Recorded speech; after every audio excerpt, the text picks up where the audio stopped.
KHV ವ್ಲಾಗ್ನಲ್ಲಿ ನಿಮ್ಮ ಸ್ವಾಗತ. ಸ್ನೇಹಿತರೆ, ದುಬಾರಿ ಘಟನೆಯ ನಂತರ ಈಗ ಪಣಸೋಲಿ ಆನೆ ಕ್ಯಾಂಪ್ ಕೂಡ ಬಂದ್ ಮಾಡಲಾಗಿದೆ. ಸುರಕ್ಷತಾ ಕಾರಣಗಳಿಂದ ಅರಣ್ಯ ಇಲಾಖೆ ಈ ನಿರ್ಧಾರವನ್ನು ತೆಗೆದುಕೊಂಡಿದೆ. ಆನೆಗಳ ಸುರಕ್ಷತೆ ಮತ್ತು ಜನರ ಸುರಕ್ಷತೆಯನ್ನು ಗಮನದಲ್ಲಿಟ್ಟುಕೊಂಡು ಮುಂದಿನ ಆದೇಶದವರೆಗೆ ಕ್ಯಾಂಪ್ ಬಂದ್ ಮಾಡಲಾಗಿದೆ. ಕರ್ನಾಟಕದ ಪ್ರಸಿದ್ಧ ದುಬಾರಿ ಆನೆ ಕ್ಯಾಂಪ್ನಲ್ಲಿ ನಡೆದ ಈ ದುರ್ಘಟನೆಯ ಈಗ ರಾಜ್ಯದ ಎಲ್ಲ ಆನೆ ಕ್ಯಾಂಪ್ಗಳ ಮೇಲೂ ಪರಿಣಾಮವನ್ನು ಬೀರಿದೆ.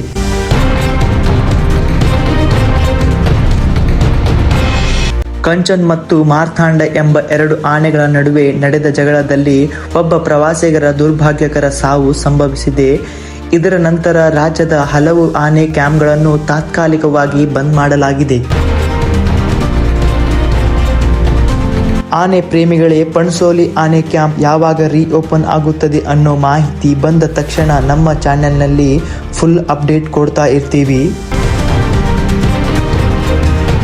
ಇದೇ ರೀತಿ ಕರ್ನಾಟಕದ ಕಾಡು ಆನೆ ಕ್ಯಾಂಪ್ ಮತ್ತು ವೆಸ್ಟರ್ನ್ ಘಾಟ್ಸ್ಗಳ ಬಗ್ಗೆ ನಿಜವಾದ ಮಾಹಿತಿ ನೋಡಬೇಕಂದ್ರೆ ನಮ್ಮ ಚಾನೆಲ್ಗೆ ಸಬ್ಸ್ಕ್ರೈಬ್ ಮಾಡಿ.